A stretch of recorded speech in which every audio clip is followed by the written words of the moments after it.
الحمد لله نحمده ونستعينه ونستغفره ونؤمن به ونتوكل عليه ونعوذ بالله من شرور أنفسنا ومن سيئات أعمالنا من يهده الله فلا مضل له ومن يضلله فلا هادي له ونشهد أن لا إله إلا الله وحده لا شريك له ونشهد أن سيدنا وسندنا وحبيبنا ونبينا وشفيعنا ومولانا محمدا عبده ورسوله أرسله بالحق بشيرا ونذيرا وداعيا إلى الله بإذنه وسراجا منيرا صلى الله عليه وعلى آله وأصحابه وبارك وسلم تسليما كثيرا أما بعد فأعوذ بالله من الشيطان الرجيم بسم الله الرحمن الرحيم قال الله تبارك وتعالى في القرآن المجيد وقال إني ذاهب إلى ربي سيهدين وقال الله تبارك وتعالى وإذ ابتلى إبراهيم ربه بكلمات فأتمهن وقال الله تعالى ربنا إني أسكنت من ذريتي بواد غير ذي زرع عند بيتك المحرم ربنا ليقيموا الصلاة فاجعل أفئدة من الناس تهوي إليهم وارزقهم من الثمرات لعلهم يشكرون وقال النبي صلى الله عليه وسلم أما إبراهيم فانظروا إلى صاحبكم صدق الله وصدق رسوله النبي الكريم ونحن على ذلك لمن الشاهدين والشاكرين والحمد لله رب العالمين.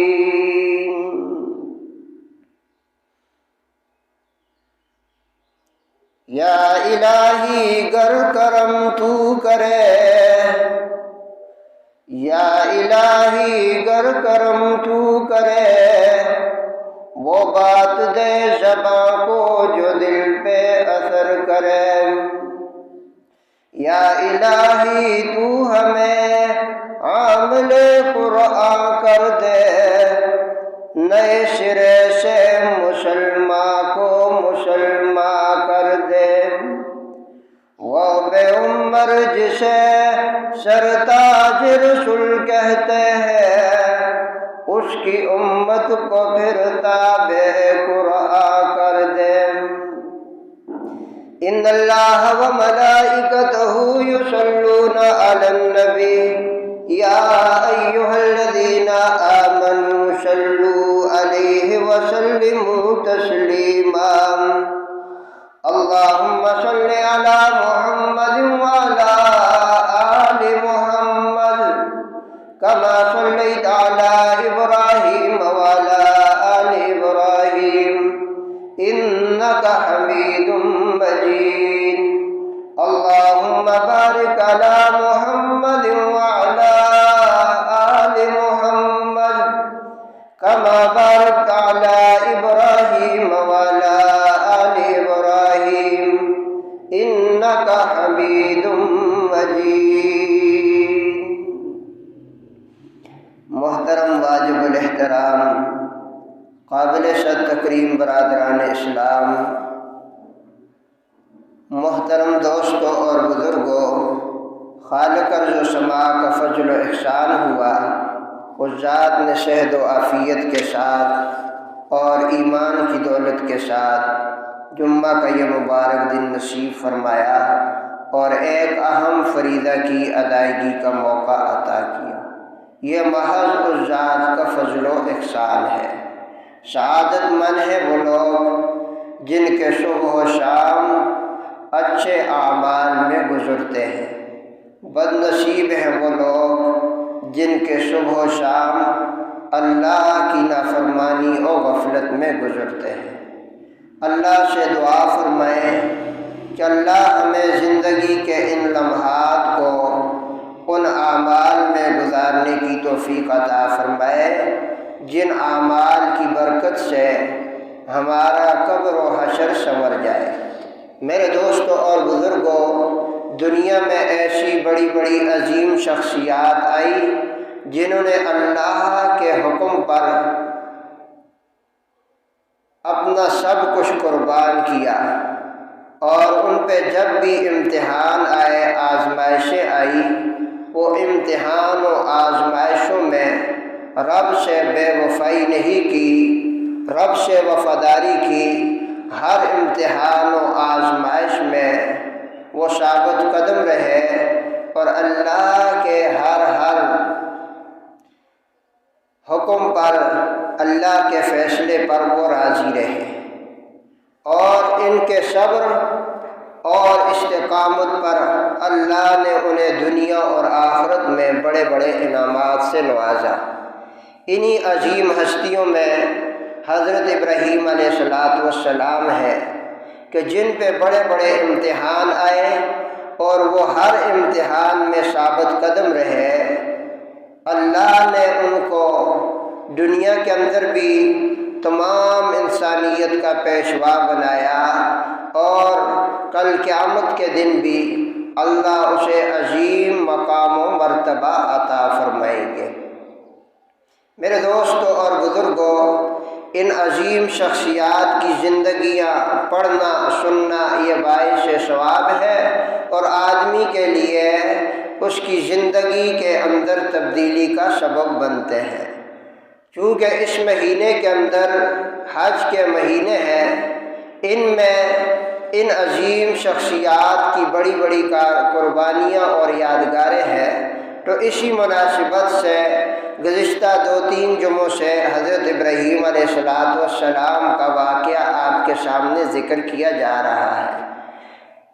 واقعے کا ابتدائی حصہ تو گزشتہ 2 جمعوں میں ذکر ہو چکا کہ ابراہیم علیہ السلام پہ امتحان آئے، آگ میں ڈالا گیا، اللہ نے اس آگ کو گلزار بنایا، آگ میں 40 دن تقریباً رہے اور ان کا ایک بال تک بھی نہیں جلا۔ اللہ نے اس آگ کو ابراہیم پر سلامتی والا بنا دیا۔ اب نمرود نے جب ابراہیم علیہ السلام کو اس آگ میں سلامت پایا، بعد میں بڑا متاثر ہوا۔ جب اس امتحان میں ابراہیم علیہ السلام کامیاب ہوئے، اللہ نے پھر حکم دیا کہ جاؤ نمرود کو میری توحید کا درس دو، اس کو دعوت فکر دو، اس کو اللہ کی وحدانیت کی طرف بلاؤ۔ حضرت ابراہیم علیہ السلام جب آگ سے باہر نکلے جو ابراہیم کے لیے جلائی گئی تھی، نمرودیوں نے اس لیے کہ ابراہیم کا خاتمہ کیا جائے۔ بہرحال میرے دوستوں اور بزرگوں، جب ابراہیم علیہ السلام اس امتحان میں کامیاب ہوئے، دوبارہ نمرود کے پاس گئے اور اس کو دعوت فکر دی کہ اتنا بڑا معجزہ دیکھا ہے، اب تو رب کو مان لے۔ نمرود کچھ متاثر ہو چکا تھا اور اس نے سوچا کہ واقعی کوئی ذات ہے کہ جس نے اس آگ کو گلزار بنایا۔ اب جب دعوت فکر دی تو نمرود نے ابراہیم سے کہا کہ مجھے 3 دن کی مہلت دے۔ اب اس 3 دن کے اندر نمرود کے چاپلوسوں نے، اس کی کابینہ نے نمرود کو برگلایا کہ تو اتنے عرصے سے لوگ تیری مانتے تھے، تیری بندگی کرتے تھے، تجھے خدا مانتے تھے، آج تو ایک عام بندے کے سامنے یعنی ابراہیم کے سامنے تو جھک گیا ہے، ہار مانتا ہے۔ اب ان چاپلوسوں نے اس کو دوبارہ ورگلایا تو نمرود نے ابراہیم سے کہا میں تمہیں بہت سی مال اور بکریاں اور ریوڑ وغیرہ دیتا ہوں تیرے رب کی رضا کے لیے، لیکن میں تیرے رب پہ ایمان نہیں لاتا۔ تو اس وقت ابراہیم نے فرمایا کہ کوئی قربانی، کوئی عمل بھی ایمان کے بغیر قابل قبول نہیں ہے۔ میں تجھے یہ دعوت دیتا ہوں ایمان لیا، لیکن نمرود ایمان نہ لایا۔ اس کے بعد حضرت ابراہیم نے فرمایا کہ اگر تو ایمان نہیں لاتا تو رب کا ادنا سا لشکر تمہیں برباد کر دے گا۔ نمرود نے پھر کہا تیرے رب کے کتنے بڑے لشکر ہیں؟ ابراہیم نے فرمایا قرآن کریم میں ہے وَمَا يَعْلَمُ جُنُودَ رَبِّكَ إِلَّا هُوَ، تیرے رب کے لشکر بہت بڑے ہیں، رب ہی جانتا ہے۔ اور پھر ابراہیم نے کہا کہ بتلائیے کہ تو اپنے رب سے مقابلہ کرنا چاہتا ہے؟ تو اب نمرود نے کہا میں تیرے رب سے جنگ کرنا چاہتا ہوں، رب کی فوجوں کو بلا لے، رب کے لشکروں کو بلا لے۔ اب ابراہیم نے کہا تیاری کرو۔ نمرود نے کہا مجھے 3 دن کی مہلت دو، میں اپنی فوجیں لشکر اکٹھا کرتا ہوں۔ اب روایت کے اندر آتا ہے نمرود نے 3 دن کے اندر 60 لاکھ کے قریب اپنی فوج اکٹھی کی اور چوتھے دن ایک میدان میں آ گئے، اور ابراہیم علیہ السلام اکیلے اس میدان میں جب پہنچے تو نمرود نے کہا لاؤ نہ اپنے رب کے لشکر کو، میں نے تو اپنی فوجیں لے آیا ہوں۔ ابراہیم علیہ السلام نے دعا کی، جبریل امین فوراً اترے اور ابراہیم سے کہنے لگے کہ رب کے لشکر آ رہے ہیں، انتظار کرو۔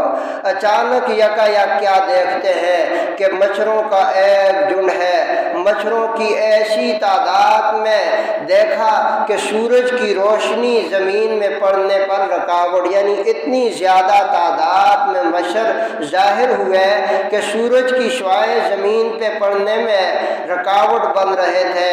دیکھتے ہی دیکھتے جب مچھر قریب آئے تو نمرودی فوج پہ جپٹ پڑے، دیکھتے ہی دیکھتے ان کا خون چوس لیا، گوشت کھا لیا اور ڈھانچہ بن گئے ہڈیوں کے۔ نمرود کی کچھ فوج بھاگ گئی، نمرود خود بھاگتا ہوا اپنے محل میں داخل ہوا۔ اتنے میں روایت کے اندر آتا ہے ایک لنگڑا سا مچھر کنارے میں بیٹھا ہوا تھا، اس نے کہا یا اللہ مجھے بھی کچھ خوراک چاہیے۔ اللہ نے فرمایا جاؤ نمرود کے محل میں گھس جاؤ۔ جب یہ لنگڑا مچھر وہاں پہنچا تو نمرود نے اپنی بیوی سے کہا یہ ہے وہ جانور جس نے تمام فوجوں کو غرق کر دیا ہے۔ یہ باتیں کر رہا تھا، وہ لنگڑا مچھر نمرود کے ناک پہ بیٹھا اور فوراً ناک میں گھس گیا۔ وہاں سے گھستے ہوئے دماغ پہ پہنچا، دماغ چاٹنا شروع کیا۔ اب نمرود کو بڑی سخت تکلیف ہوتی اس سے، پہلے تو اپنا سر دیواروں سے مارتا، کچھ آرام ملتی، پھر مچھر حرکت کرتا، پھر اسے تکلیف ہوتی، پھر اس نے اپنے بندوں سے کہا میرے سر میں جوتے مارو۔ اب جب اس کے سر پہ جوتا لگتا اسے تھوڑی دیر آرام ہوتی، مچھر رک جاتا، پھر جب مچھر پھڑپھڑاتا تو اسے تکلیف ہوتی۔ اس طرح اس نے ایک بندے کو متعین کیا جو روزانہ اس کے سر پہ جوتے مارتا، ہتھوڑا مارتا، جس سے اس کے تھوڑی بہت جو ہے آرام ملتا۔ پھر دوبارہ مچھر اس کے دماغ میں جب پھڑپڑاتا تو پھر اسے تکلیف ہوتی، پھر جوتے پڑتے۔ روایت کے اندر آتا ہے 40 دن تک یہی سلسلہ رہا۔ اچانک وہ جو جوتے مارنے والا تھا وہ بھی تھک گیا۔ ایک دن اسے غصہ آیا، زور سے اس کے سر میں مارا جس سے نمرود ہلاک ہو گیا۔ تو میرے دوستو ان اللہ علی کل شیء قدیر، اللہ ہر چیز پر قادر ہے۔ بڑے بڑے فرعون فرعونوں کو, بڑے بڑے نمرودوں کو لنگڑے مچھر سے وہ مار سکتا ہے. اگر کسی کو باوجود ظلم کے, باوجود نافرمانی کے پکڑ نہیں ہو رہی, وہ یہ نہیں سمجھے کہ وہ اللہ کی پکڑ سے باہر ہے, اسے کوئی دیکھ نہیں رہا, اسے کوئی جو ہے پکڑ نہیں سکتا. اللہ تعالیٰ کی پکڑ بڑی سخت ہے. جب اس کی پکڑ آ گئی تو بڑے بڑے طاقتوں والے پھر ڈھیر بن جاتے ہیں. یہ ہمارے لیے درس عبرت ہے, دعوت فکر ہے. کوئی جوانی کے نشے میں, کوئی مال کے غرور میں, کوئی عہدے کے تکبر میں بڑے بڑے ظلم کر بیٹھتا ہے اور یہ سمجھتا ہے کوئی پوچھ نہیں سکتا, مجھ سے کون مقابلہ کر سکتا ہے, میری بڑی برادری ہے, میرے بڑے تعلقات ہے, میرے پاس بڑا پیسہ ہے, مجھ سے کون پوچھ سکتا ہے. وہ ظلم پر ظلم کرتا ہے. آپ نے بڑے بڑے اپنی زندگی میں ابھی ایسے فرعونوں کو دیکھا ہوگا کہ آخری عمر ان کی بڑی ذلت سے گزرتی ہے. ایک آیا تھا جس نے لال مسجد پہ حملہ کیا اور اس کے بعد اپنا بازو لہرا کر کہنے لگا کہ دیکھو میری طاقت سے جو ٹکرائے گا جو ہے اسے ایسے کر دیا جائے گا. اور اس نے ٹیلی ویژن پہ اپنا مکہ لہراتے ہوئے کہا کہ ہماری طاقت سے جو پنگا لے گا اس کا یہی حشر ہوگا. پھر آپ ذرا اس کی زندگی کو دیکھیں, کس طرح نامرادی کی حالت میں, ذلت کی حالت میں اس پہ کیسی کیفیت تھی. ایک اور ہے جو ابھی بھی زندہ ہے, اسی معاملے میں تھا. آج جو ہے اس کے متعلق سنا گیا ہے کہ اللہ نے اسے ایسی سخت بیماری لگائی ہے کہ اس کے منہ سے دونوں جبڑوں سے پانی آتا ہے جسے ہم لیلیں کہتے ہیں, وہ صاف نہیں کر سکتا.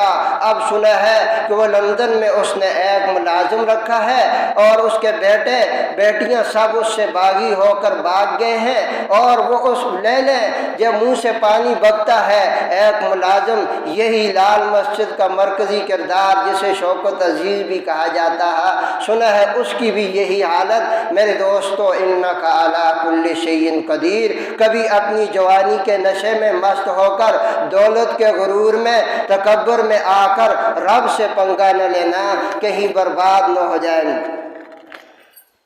میرے دوستوں اور بزرگوں, بہرحال مختصر یہ ہے کہ ابراہیم علیہ السلام نے جب نمرود کو سمجھایا لیکن وہ نہ مانا, کیونکہ مال دولت بادشاہی کے تکبر میں. بہرحال ابراہیم علیہ السلام نے جب دیکھا مچھروں کی فوج سے بھی لوگ متاثر نہ ہوئے اور اتنے بڑے معجزات دیکھ کر بھی انہوں نے قدر نہ کی, تو ابراہیم علیہ السلام سمجھ گئے کہ یہ لوگ بڑے ناقدرے ہیں, یہ دین کی اہمیت کو نہیں سمجھتے, نہیں قدر کرتے.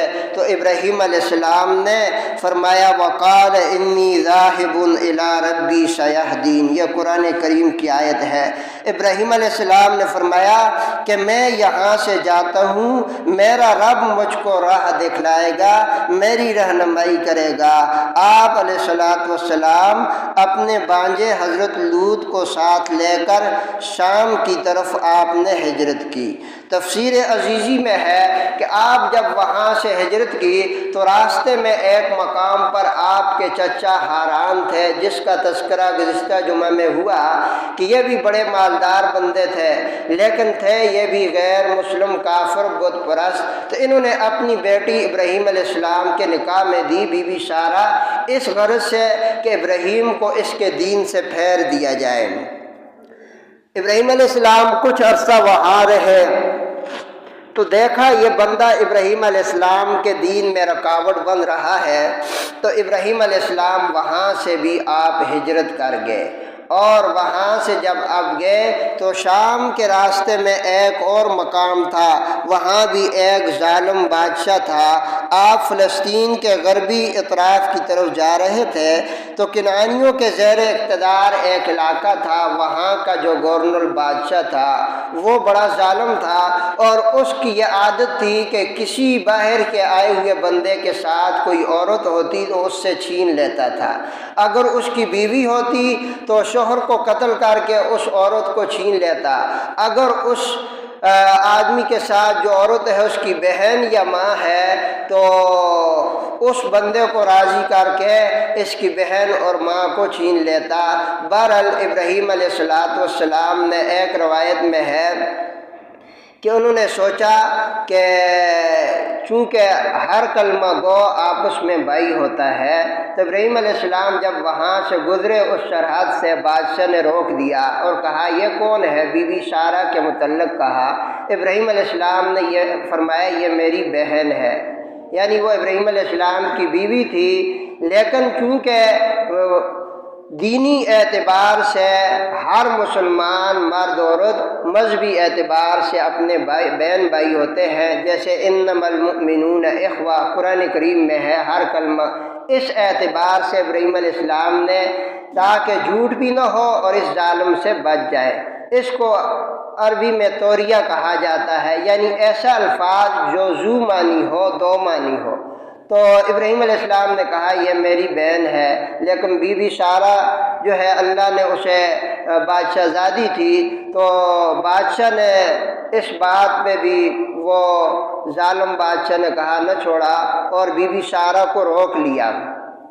اب ابراہیم علیہ السلام سے بی بی سارہ اس بادشاہ نے جب لے گیا، تو اللہ نے ابراہیم علیہ السلام اور بی بی سارہ کے درمیان جو پردے تھے وہ ہٹا دیے، تاکہ ابراہیم علیہ السلام کو ذہن میں اپنی بیوی کے بارے میں کوئی شک و شبہ نہ ہو۔ جب اس ظالم بادشاہ نے برے ارادے سے بی بی سارہ کے قریب آنے کی کوشش کی، تو اللہ نے اس کے ہاتھ شل کر دیے، اور یہ تمام معاملہ پردہ اللہ نے ہٹا دیا تھا۔ ابراہیم علیہ السلام دیکھ رہے ہیں کہ بادشاہ کا ہاتھ جب شل ہوا تو بادشاہ سمجھا یہ کوئی جادوگرنی ہے، پھر دوبارہ آگے بڑھنے کی کوشش کی تو بادشاہ کا دوسرا ہاتھ بھی شل ہو گیا۔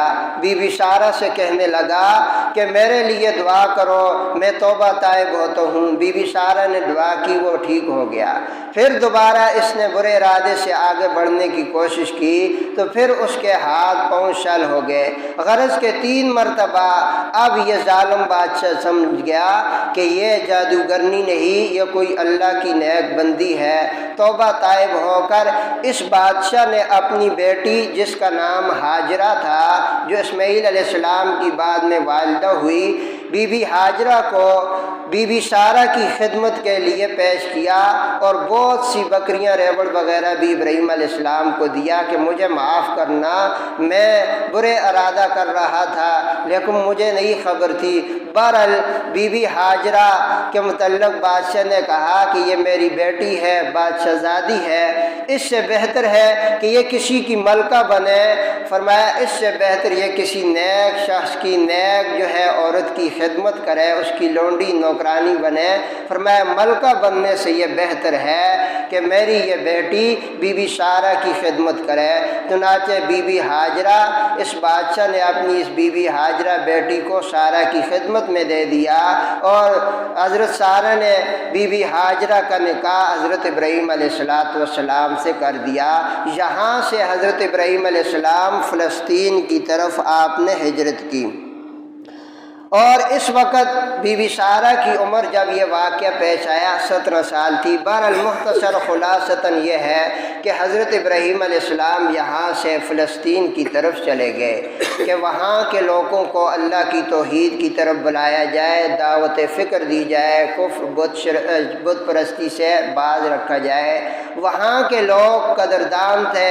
ابراہیم علیہ السلام جب فلسطین میں داخل ہوئے تو لوگوں نے ابراہیم علیہ السلام کی بڑی قدر کی، بہت سی زمینیں ابراہیم علیہ السلام کو دی، اور اسی طرح بہت سے اس وقت ریوڑ، بیل، بکریاں وغیرہ، یہ بہت بڑا مال تصور کیا جاتا تھا۔ ابراہیم علیہ السلام ایک طویل عرصے تک وہاں جو ہے لوگوں کو دعوت فکر دیتے رہے، اور وہیں سے اپنے بھتیجے حضرت لوط علیہ السلام کو شہر صدوم کی طرف بھیج لیا دعوت توحید کے لیے۔ ابراہیم علیہ السلام وہاں رہے۔ آپ کو اس بات کی خواہش ہوئی آپ کی بیوی کو کہ ہماری اولاد ہو۔ ابراہیم علیہ السلام نے 86 سال کی عمر میں اللہ سے دعا کی کہ یا اللہ اب ہمیں کچھ اولاد عطا کر دے۔ اللہ نے ابراہیم علیہ السلام کی دعا قبول کی۔ غالباً 86 یا 90 سال کی عمر میں ابراہیم علیہ السلام کی چھوٹی بیوی بی بی ہاجرہ کی اولاد سے حضرت اسماعیل علیہ السلام پیدا ہوئے، یعنی کہ بی بی ہاجرہ کے بطن سے اسماعیل علیہ السلام پیدا ہوئے۔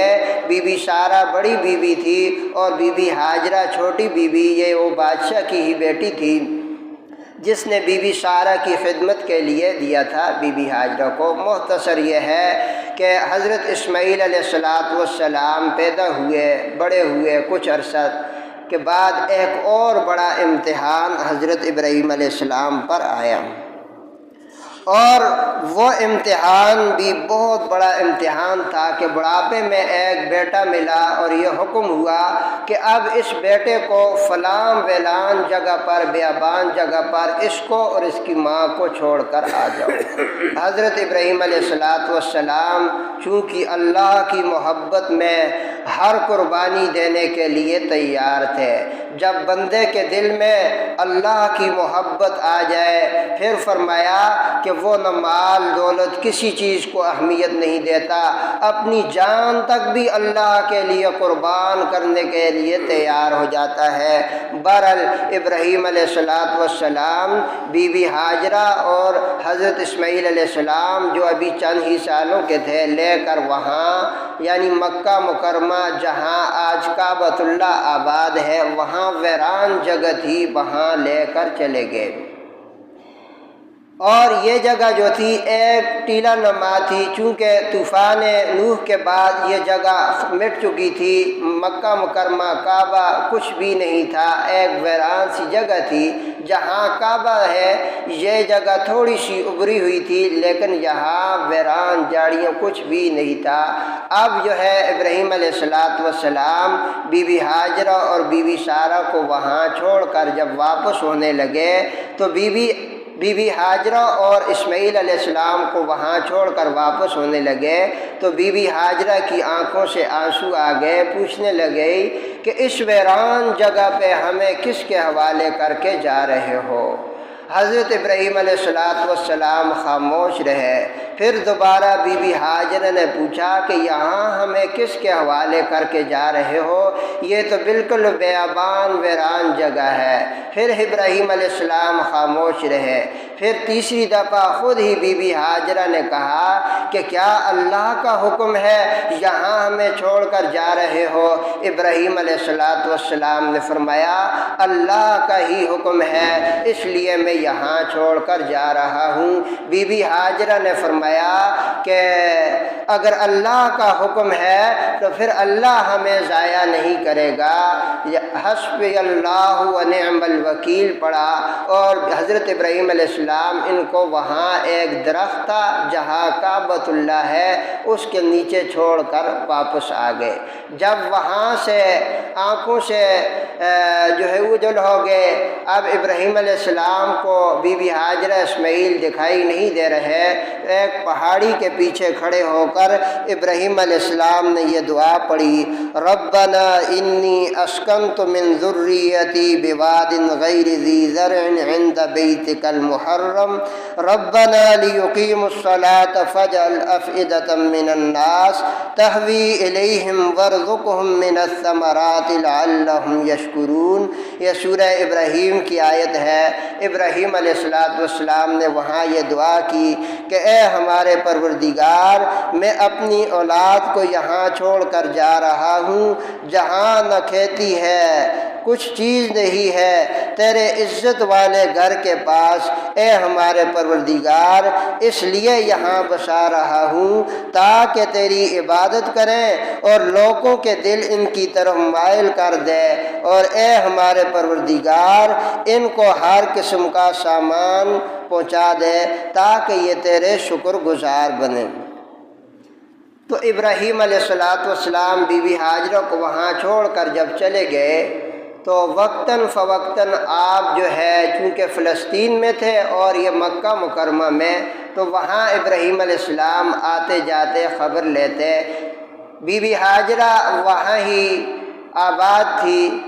2-3 دنوں کے بعد ان کے پاس جو کھانا وغیرہ پانی تھا ختم ہو گیا، اب بی بی حاجرہ نے دیکھا کہ بچہ نڈال ہے اور اسی طرح پانی کے لیے تڑپ رہا ہے اور دودھ بھی خشک ہو گیا۔ بی بی حاجرہ بڑی پریشان ہوئی۔ سامنے صفا مروہ پہاڑی پر 7 چکر لگائے۔ تفصیل کتابوں میں موجود ہے کہ 7 چکر بی بی حاجرہ ایک طرف سے دوسری طرف جا رہی ہے، کہیں کوئی پانی نظر آ جائے یا کوئی ایسا بندہ نظر آ جائے جس سے پانی لیا جائے، بچے کی جان بچ جائے۔ اور ساتھ ساتھ جب دور ہوتی پھر اوپر ہو کر اسماعیل کو دیکھتی کوئی درندہ وغیرہ نقصان نہ پہنچا دے۔ جب 7واں چکر لگایا صفا مروہ پہ تو اچانک غیب سے آواز آئی بی بی حاجرہ کو کہ پریشان نہ ہوئیے۔ اب بی بی حاجرہ نے آواز دی، تو کون ہے؟ آواز آئی، میں جبریل امین ہوں، اللہ تمہیں ضائع نہیں کرے گا، پریشان نہ ہوئیے۔ ایک روایت میں ہے کہ جبرائیل نے خود وہاں جا کر اپنی ایڑی رگڑی تو وہاں سے چشمہ نکلایا، اور ایک روایت میں غیب سے آواز آئی۔ بی بی حاجرہ جب واپس وہاں پہنچی، کیا دیکھتی ہے کہ اسماعیل علیہ السلام کے پاس سے چشمہ بہہ رہا ہے، پانی ابل رہا ہے۔ تو بی بی حاجرہ آہستہ آہستہ اس کے ارد گرد پتھر رکھنے لگی تاکہ یہ پانی ادھر ادھر بہہ کر ضائع نہ ہو، چشمہ بن جائے۔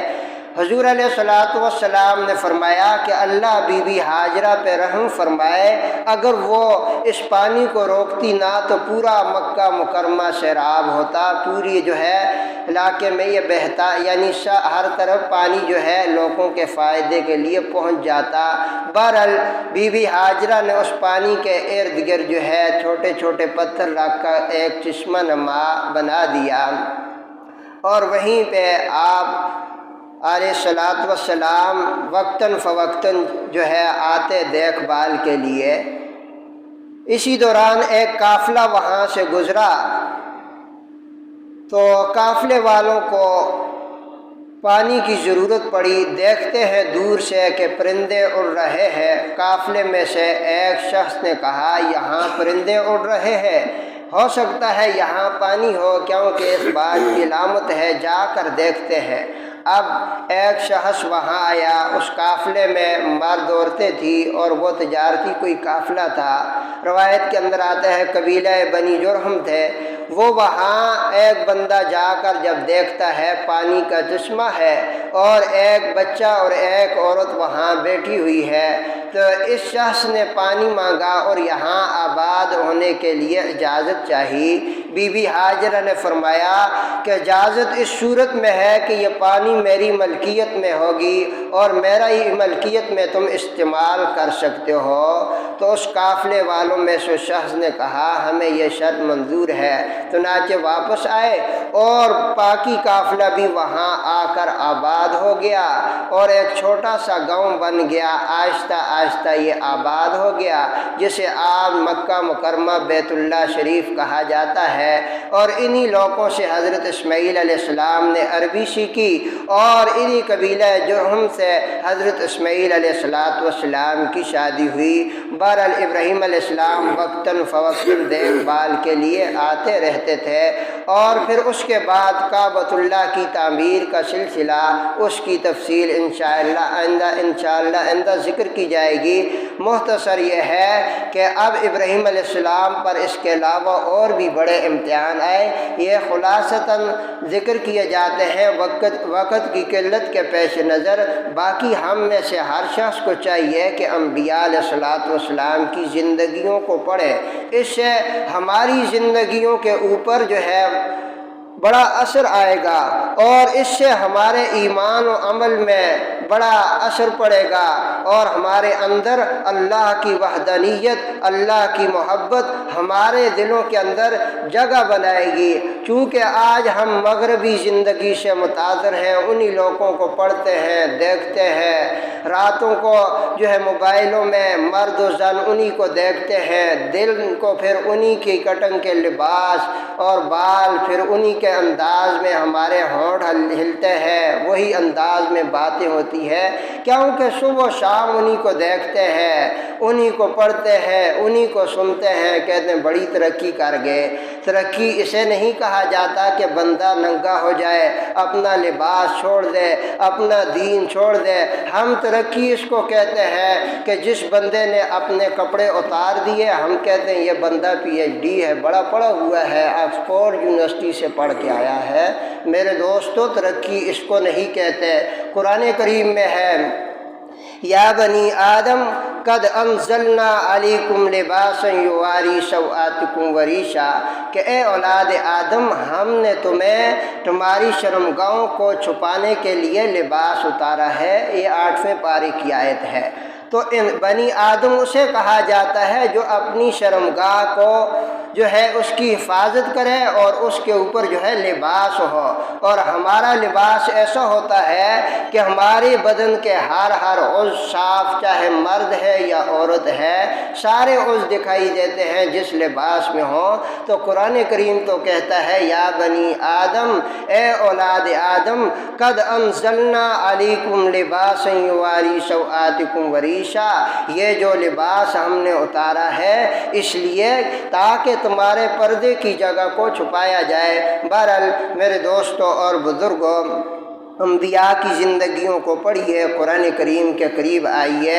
آج جو ہے مجموعی طور پر ہم جو ہے اپنے دین اور مذہب سے بہت دور ہو چکے ہیں۔ اپنے مذہب کے قریب آئیے۔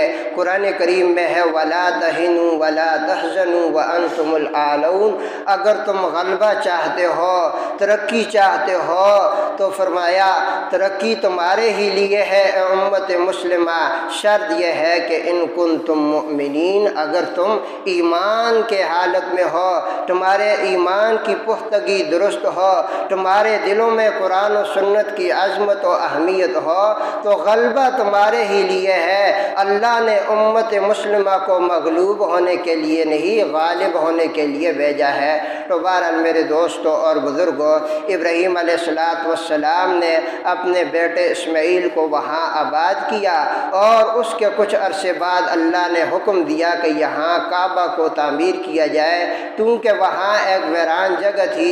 جبریل امین نے وہ جگہ بتلائی، پھر ابراہیم اور اسماعیل علیہ السلام نے اس جگہ کی کھدائی کی۔